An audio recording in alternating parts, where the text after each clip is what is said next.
And welcome to Thank you Double so much. Coverage with It's a ride. I get a to shirt. welcome you the right way. I get the swag. We're not in my basement. We're in Miami, but you get I appreciate it. I survived Dev's basement. Thank you, fellas. That's awesome. Welcome to the Appreciate podcast. What's up, everybody? Special edition Double Coverage. Where we at? Palm trees? Yeah, man. Miami. We're in Miami. It's Super Bowl week.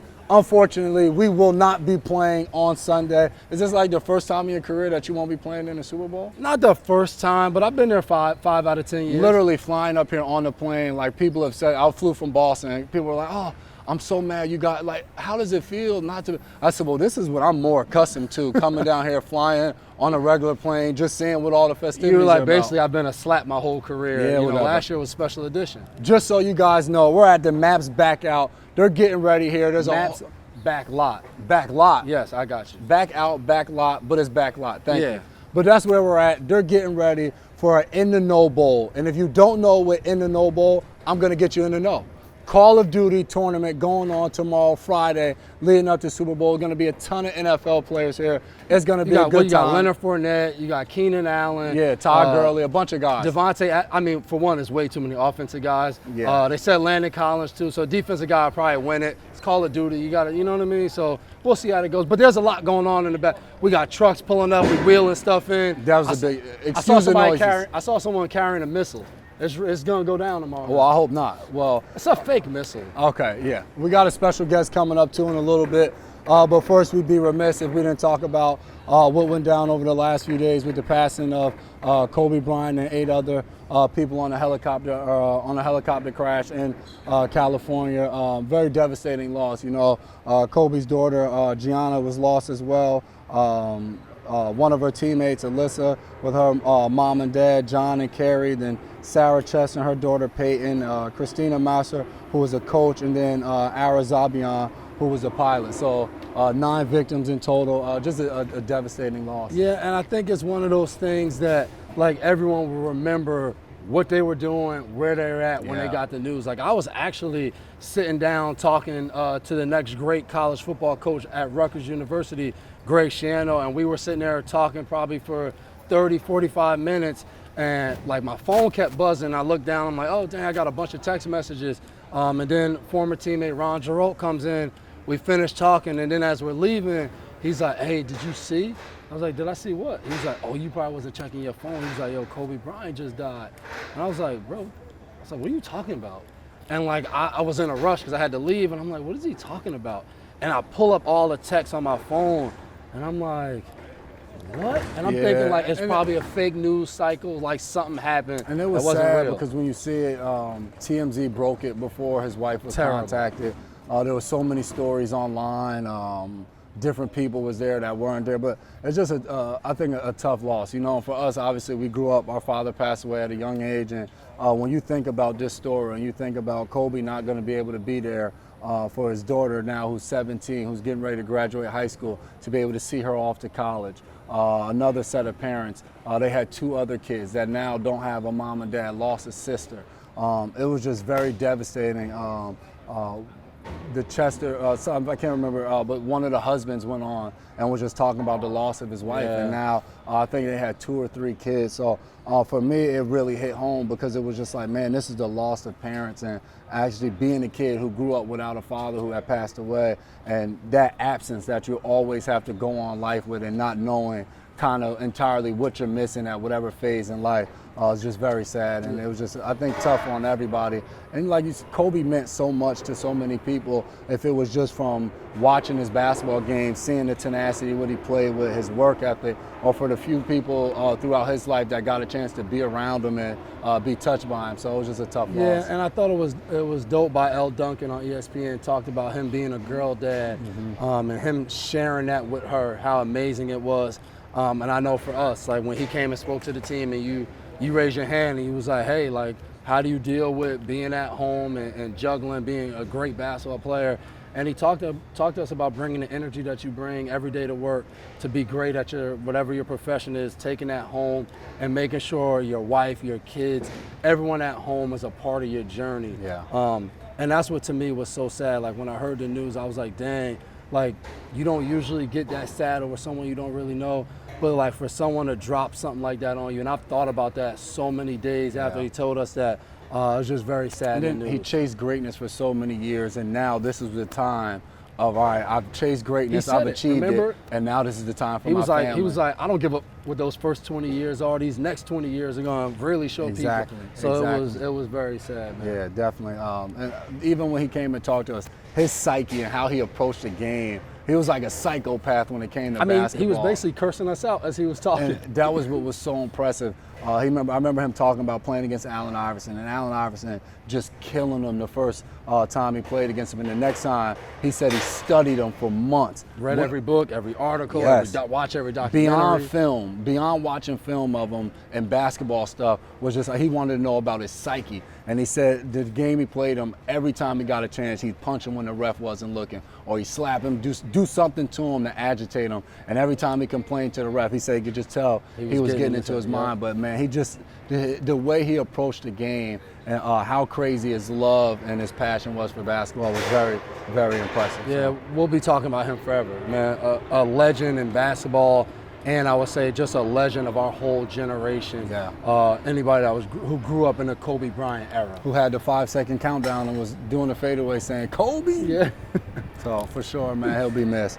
In other Patriot news, Dantes is retiring again. Tough, for me, 10 years there and Scar being a part of those years. He had a relationship with guys that wasn't just on the offensive line. Like, he was relatable to everyone, always cool, and he would always yell stuff out in a meeting. Like, Bill would be like, we punted the ball 20 yards. My 90-year-old grandmother could do that. And Scar would be on the back, laying down, doing crunches, and be like, no, she can't. And everybody in the back of the meeting room would start laughing. He just had a fearless mindset. So Scar will definitely be missed in that locker room. Scar, 36 NFL seasons, 34 with the New England Patriots. Do you know what other team did he go coach for 2 years? Is it the Naval Academy or is it in the NFL? NFL. Detroit Lions? Indianapolis Colts. The coach that left New England went there. He went coach with him for 2 years and then came right back to New England. So, like you just said, my experiences with Scar in the short 2 seasons I've been there is just, when you're a corner, you don't have a relationship with your O-line coach. You just don't talk to him.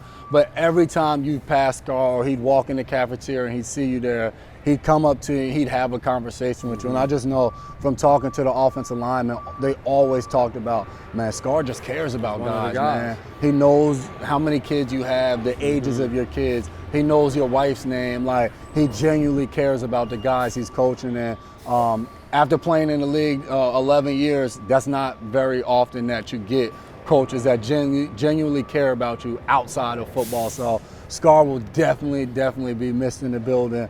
His bright smile and his energy that he always has. Maybe he'll start up like an offensive line camp.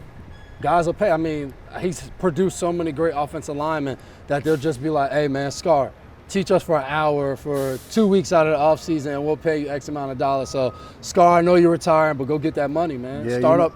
Or let me like start it up and he'll give me 10%. Nah, Scar's a smart dude. I don't think he needs you on his team. I mean, we'll see. We'll see how it goes. It's tough. We got to see Scar go, but at the same time, we're going to move right along. We got a special guest, a guy that you've played against multiple times. He's now enjoying the other side of it. I would say I had better moments from those games than he did. He made, well, I guess he probably won't be able to argue that, but he's had some really good moments. So we're going to bring Mark Sanchez up here and get a chance to talk to him. We got Mark Sanchez here. For you guys that don't know, this guy, 5th overall pick, 2009 draft. I only know that because I was in the same class. He went 5th. I went 203rd. So I waited a little bit longer than he did. But this guy was the 4th rookie quarterback in NFL history to win his first playoff game, 2nd rookie quarterback in NFL history to win his first 2, and then Sanchez and Ben Roethlisberger, the only 2 quarterbacks in NFL history to reach the conference championship game in their first 2 seasons, man. Welcome to Double Coverage with to welcome you the right way. I get the swag. We're not in my basement. We're in Miami, but you get I survived Dev's basement. Thank you, fellas. That's awesome. Welcome to the podcast, man. Good. Thank you. Man, I was doing some reading about you. So they said when you were growing up, your dad, the mental approach to everything was huge. So he'd have you be dribbling the basketball, but then asking you school-like questions, or doing batting practice, asking you about chemistry and periodic tables. Dude, it was everything was a test. Everything was trying to prepare me for something bigger, and not necessarily football, but for life. And one of my favorite stories, like, we'd shoot free throws and you couldn't go inside till you make 10. He'd grab the ball, throw it across the yard, and make me run over and get it. When I had to make the 10th one, you know, I'd make 9 in a row, and then the 10th one he'd say, "Let me see the ball," and just throw it. I'm like, what was that about? Well, go get it and come back, see if you can make the 10th one, you know, just to change things up. Or right when I'm about to shoot, whoa, time out, hold on.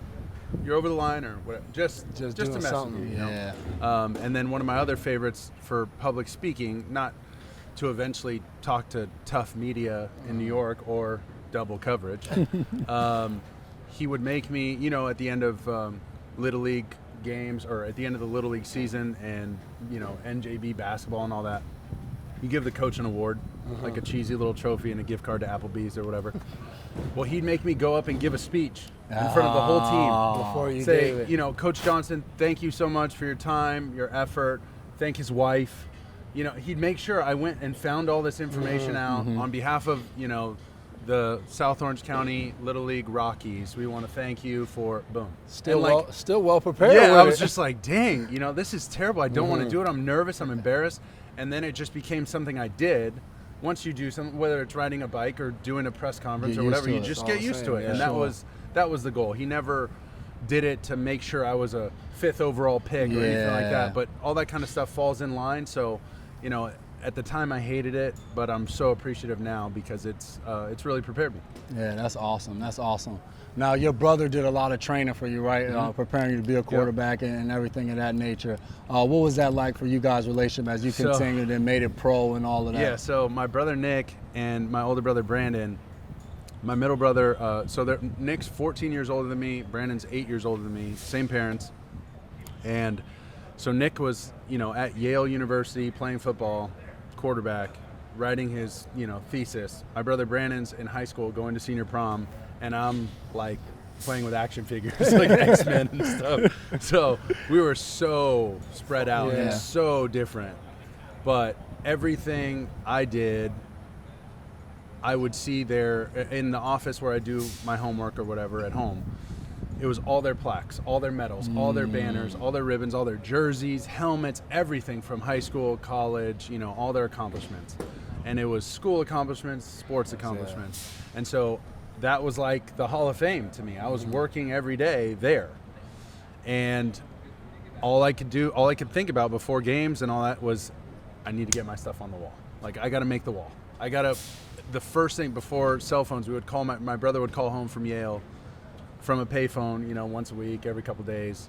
And the first thing, I mean, my dad's on the phone asking him about school, and he's like the first one in our family to go to college and all this, and he's at Yale, he just blows it out of the water. So we're all just in awe of him. And I'm just like grabbing the phone, like, Nick, I scored 30 points in a basketball game. You know? I'm like 12 years old, you know, 10 years old. Hey, I did this, or I got an A on my math test, or I got a 95 out of 100, whatever. You know, I was just so proud to make them proud, to make them, you know, appreciate what I was trying to do. And I had to compete with them, and they were way ahead of me, well beyond me. But they always were gracious with their time and their wisdom. So they just That's awesome. try to impart on me any kind of knowledge to help me avoid any pitfalls along the way. And same thing, they didn't know my path was going where it was going to go until maybe like college, you know, we'd be breaking down games and stuff. And, you know, there's a point that you reach. He's all right. Yeah, like, and also where you know more football than like your dad and your brothers, just because you've done it for so long. And you're like, all right, guys, like, thank you. Yeah. But It's the next I level got now. this one. Like, I got this one. I appreciate what you're saying. I know you thought that guy was open, but he kind of wasn't. Yeah. And real. that's a tough adjustment, you know. So those were some growing pains with that kind of stuff. But for the most part, it was awesome. Just looking up to them and trying to prove yourself for them. And you guys all still super close to this. Oh my God. Nick's here in Miami. My brother Brandon's. Everybody lives within 20 minutes of each other. Awesome. And Nick's got 3 kids, and before I had my son, we were at his house for games constantly.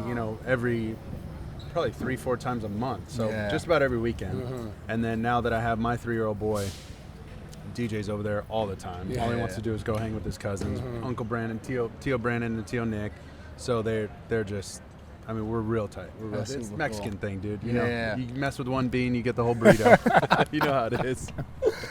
That's the same thing with us, though. Our kids always, like, my daughter will wake up, I want to go to my cousins, or now we're back in New Jersey, they're still in Massachusetts. Like, my cousin's coming today? Are they coming today? So that's awesome. I definitely it's got to be like that. For sure. Speaking of college, what was it like for you leaving early? And I saw, like, with Pete Carroll, didn't think it was, you know what I mean? It was a great decision for you to leave early. What's crazy is, so what people didn't understand is Pete came over the night before the draft, or the night before that press conference, and he walks in my apartment with In-N-Out Burger at like 11 at night. We stayed up till 3-4 in the morning before this press conference the next morning. And I told him, like, when he got there, like, I made up my mind, and he knew what was going on. And he is so Pete. He's trying to tell me why I should stay, and then we just talk about family and life and sports and his journey, and it was one of the coolest conversations, but he was competing his ass off to keep me there. And I was competing my ass off to just stand my ground. Because he's convincing. Like, he's a psych major at UOP. Like, he knows. He knows how to talk to young kids and how to mold their minds. And he was fighting, man. Yeah. And I respected him so much for that. And it was never like hard feelings about anything. He said, listen, in the press conference tomorrow, I'm going to say that I don't necessarily agree with you. That's not to say you're not going to go be successful. That's not to say I don't wish you success. He's just know, like, this is where I'm coming from. I said, yeah, we're cool. So when the way it came off, it looked so bad to everybody else because they weren't in that conversation. I got you. So I didn't take it personally. I felt it was respect. Like, he wants me back. And I appreciate that. And he's looking out for me, saying, statistically, the numbers don't look great for you to make this decision. And I appreciated his input, because everybody else would just say, follow your heart. Or, do whatever you think. Yeah, so I appreciated. And reasonable minds disagree. That's a fact. And that's the background people don't get. No doubt. That relationship, quarterback, head coach. Then the media got it, and it was just like, wow, what an asshole. I was like, whoa. He called me that day, like 4 hours later after the thing. He goes, holy cow, this thing that's not what I wanted took on a life of its own. I'm so sorry. I was like, why are you apologizing? Are you kidding me? Like, don't even worry about it. Don't worry about it. So it was no hard feelings. Listen, he was one of the best coaches I've ever been around, if not the best. And I owe him a lot, man. He was one of my favorite Pete stories. We're in the Rose Bowl. We're playing against Penn State in 2009, and it's like a 3rd and short, kind of third quarter. Game's still kind of in the balance. We're about to break this thing open and end it, and we needed this 3rd down conversion because we felt the momentum, and we're starting to roll. And he grabbed me. We called a timeout. He grabbed me, and while we're going over which plays on the wristband we thought we were going to do, and it was kind of like that, a 3rd and a long 3, 3rd and 4. Yeah. So it was like, do we just run it? Do we go run past check? Do we want to, like, sprint you out? It's just a weird spot. So we could burn a timeout and start talking, and then he just grabbed me away from Sarkisian and walked me around, and he goes, "Is this great or what?" Put his arm around me. He said, "This is great or what?" And I said, "What? Which play?" What play? Yeah, and he said, No. This just is everything. In the moment. He goes, 4 years ago, I was in your living room, your mom, your dad, your brothers. What did we say? We said we're going to be right here in the Rose Bowl. Damn. Look around, man. Is this awesome or what? Breathe it in. Soak it in, man. I'm like, Coach, we got a 3rd down. He said, I know. He said, is this awesome or what? And I was just like, this dude's crazy. I'm like, what is his problem? We gotta convert, you know? And that ended up being just, even right after that game, I was like, wow. Yeah. I can't believe he did that. He had the wherewithal, he had the understanding. You know, he just had so much wisdom, and he's been there and seen it, felt it, tasted it. So that was one of my favorite memories from school. I just appreciate him quite a bit. Yeah, for sure. You look back over your 10-year career in the league, what would you say was your fondest memory of just playing throughout your pro career? Don't name any Patriot and Jets games. I'll tell you what was that Monday night beatdown that y'all put on us. Let's think here. I think the divisional game against the Chargers was probably one of them. That one, or even the AFC, the wild card game the week before that. We go to Cincinnati. We beat Cincinnati after the last game in the Meadowlands before they build a new stadium, the new MetLife Stadium. We win 38-0. We beat the brakes off them. Then we got to go play them the next week at their place. Same team. I was like, this is weird. Yeah. So I think we ended up winning like 15-10, or it was such a weird game. Didn't throw a touchdown. We're on the goal line. We end up having like a walk-in blast, goal line blast called. It was a no-brainer walk-in, and I try to throw like a little quick one-step slant to Jericho Cotchery. Bro, Thomas Jones almost ripped my head off. He literally grabbed me and he goes, yo, you do some shit like that again and I'll beat your ass in front of everyone. And he was a scary dude. You know Thomas Jones. Big as all muscles. He scared the hell out of me. He was the locker right next to me. We might have said maybe 10 things to each other. All year? And usually it was just like, hurry up, do your press, rookie, because you're crowding my space. That's kind of like how it went. Towards the end of the year, he got a lot cooler and saw that I was trying to work hard and be a team guy and all that. But dude, that was, oh my God, he scared the hell out of me. Next play we handed off, it's a walk-in touchdown. Oh my God, he's like, I'm gonna kill you. It's funny, man. What did the Jets-Patriots rivalry mean to you with your time in New York? Honestly, I didn't realize what the kind of team we were playing against, and the only thing I can liken it to is the way we were at USC. That kind of feeling when you get on the field. And I haven't talked to people there other than maybe Kevin O'Connell, but there's a confidence up there, and it's, in my opinion, this is from an outsider perspective, that you step on the field, you're more prepared, and you're going to win. You're going to do what it takes to win, and you're not going to lose the game. The other team's going to lose the game. We're going to be on the winning side of it. That's what's going to happen. We will outlast you. We will outsmart you. We will understand all these situations, and we're going to win. That's the way I felt at USC, and that's the way it looks like it feels for you guys. I didn't realize that because it was our second, third game that we played you at home, and this is my rookie year, so right before you were there, So we win at home, and everybody on the outside's freaking out. Oh my God, we beat the Patriots, and listen, Tom Brady was an awesome quarterback at the time, but it wasn't what it is now. You know what I mean? So I didn't realize. Then we go play up there around Thanksgiving, and I basically put Lee Bodden in the Pro Bowl.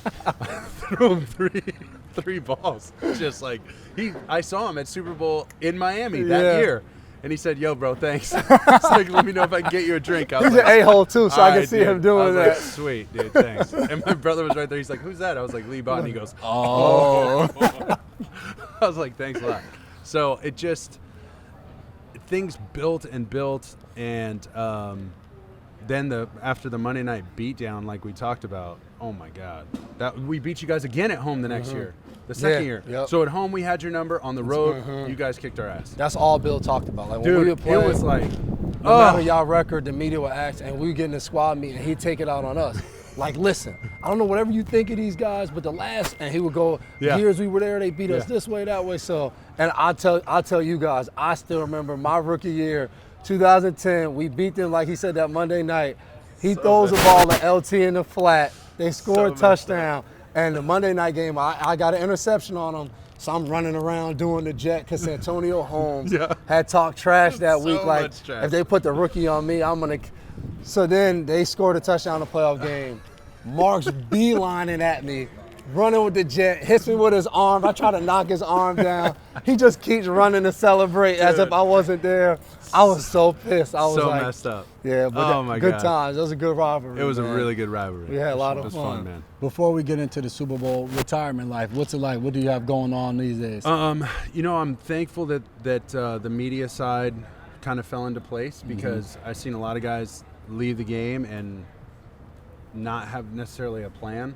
And I was, kind of teetering on what I wanted to do. I'm just glad I jumped into something right away because, you guys are still playing, so you'll feel it later on. You're already segueing, But I wish I would have done a little more of that before. Yeah, I got into the like I bounced around to different teams, wasn't as successful as I thought I could have been. Circumstances were difficult, and I just kind of like got in a shell. It was just like, nah, I'm good. Like I won't do that interview, or no, I won't go do that speaking appearance or whatever. I just did a bunch of charity stuff and just kind of was in the shadows in the background. And I guess that's probably my only regret with stuff like that, because it's not just the on-field success. Like I know who I am as a player. Things didn't work out. That's the way it goes, and I should still be myself. So now when I go see people, they hadn't talked to me in maybe 5, 6 years. They're like, "Whoa, you're kind of funny. You're a pretty normal guy." I said, "Yeah, like nothing's changed." They're like, "Well, we just haven't heard from you, so we didn't know." You know?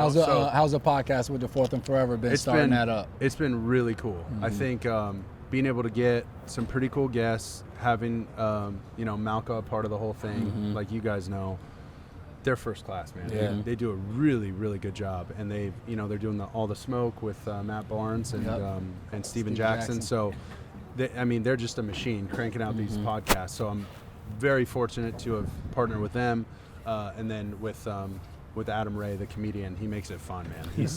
He's hilarious. I didn't know what to think. I've seen him do stand up, and he was in a lineup with some heavy hitters in comedy, Bill Burr, Joey Diaz. Like he was sandwiched right in between them at the Comedy Store, I think, on Sunset.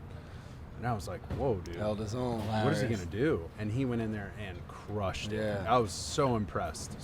He had the crowd going bananas. So that was reassuring. And then he's been awesome the whole time. So the media thing, doing ABC, ESPN.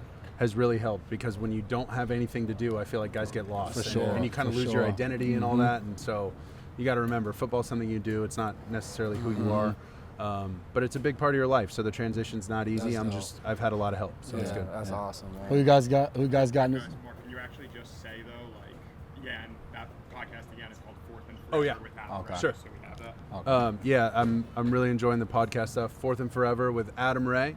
So check it out. Good. Super Bowl. Yeah, and before we let you out of here, we got to ask who you got in the Super Bowl, who and why. I'd like to see Kansas City win for Andy Reid, for Patrick Mahomes. They should have been in the Super Bowl last year. I don't know about that. We need to get What did I J-Mac say? one. What did I say?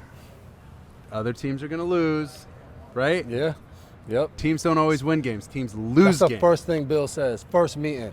We can't In win order until to we win, stop from losing. stop That's from right. losing. You got it. So, listen, you guys know it better than anybody, but I feel like they could have been there last year.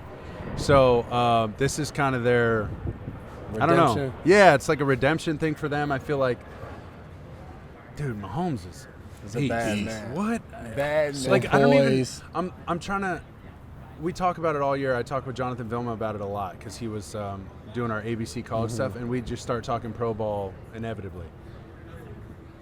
I'm like, what do you even say to guys? Because these plays are covered. They ran sprint right option, the little sprint right quick, 3 to 5 step, and it's a quick out, and then like the out return or the curl whip, whatever. It's covered. It's covered for 5-6 seconds. And then the DBs are like, okay, what do we do? What do we do? Watching him, boom, and he just slips the ball. I was like, no way. What are you going to tell him? You those can't type give of him, you weapons. can't grade him down. Yeah. Like, they did fine. So, I don't know, man. So it seems like some of these plays too are just like a starting point for him, and then he goes off Wherever it script, goes.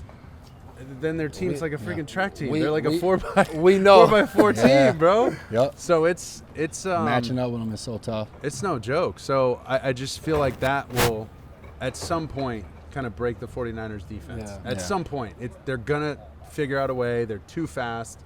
And I mean, unless you, the only thing I thought of is if you just play coverage and make Mahomes do it over and over, make him go 10 to 13 play drives and convert 2 to 3 And third see downs how every many single times, drive, yeah. and just okay, they did it, do Yep. it again. Yep. They did it, do it again. Like, For sure. I don't know, unless you're going to try and confuse them and then you get confused too. I don't know, or try and make them scramble only one way, so like, What okay, you have if to play anything for, breaks yeah. down, they're going right. Yeah. Most of the time. Yeah. Like, that's the only thing I can come up with. So I just think, I hope it's a high-scoring affair for fans and stuff. I know you defenders hate that. Yeah. Vilma hates We it. love last year. I was okay with last year. 13-3. That was like the most was exciting A-okay. Super Bowl for you. Exactly. Everybody else at home was like, Exactly. man, So I think they win. I hope it's high scoring. I think they win by a field goal, like squeak it out. So we'll see.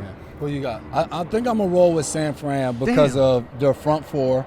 I think watching the game versus Tennessee, they weren't able to get any pressure on him. And when you don't get pressure on him, like you just said, with his 4x4 team and his ability to run pass, it's tough. And he can make every single throw off his back foot, rolling out. But I think they'll be able to get pressure without blitzing, which is going to be big because they'll be able to keep the rest of those guys in coverage. And I think their ability on offense to run the ball, to limit the amount of possessions that Mahomes has, I think will come up huge. And I'm a defensive guy, so defense wins championships. Of course. I'm going to roll with San Francisco, and I think they're going to have to score early, and they're going to have to play from ahead because if they don't, then we'll have to see another side of Garoppolo that we haven't seen in the playoffs so far, of him really putting the game in his hands and going out there and doing it. You two might have to go into coaching, man. I'm going to be quick. I'm going to just say, on this podcast, I'm going to pick Kansas City. Probably throughout the week, I'll probably pick San Fran too. I'll be all over the place, but for today, I'm going with what Mark said. I got Kansas City. Totally unreliable source. Come Monday, he's only going to get the clips on Hey, his socials. I We're picked right. the team. I knew it. I told y'all. That's how you do it, man. That's how you Smart. do it. But, man, we appreciate you stopping Appreciate by, you guys. man. Great having you, man. Thanks, Definitely. Double coverage. We appreciate everybody watching this one-timer, getting to do this. So, Special edition, baby. yeah, Miami. Special edition. Miami, we're going to go enjoy some sun while we're out here, man. We're going to do a little tanning.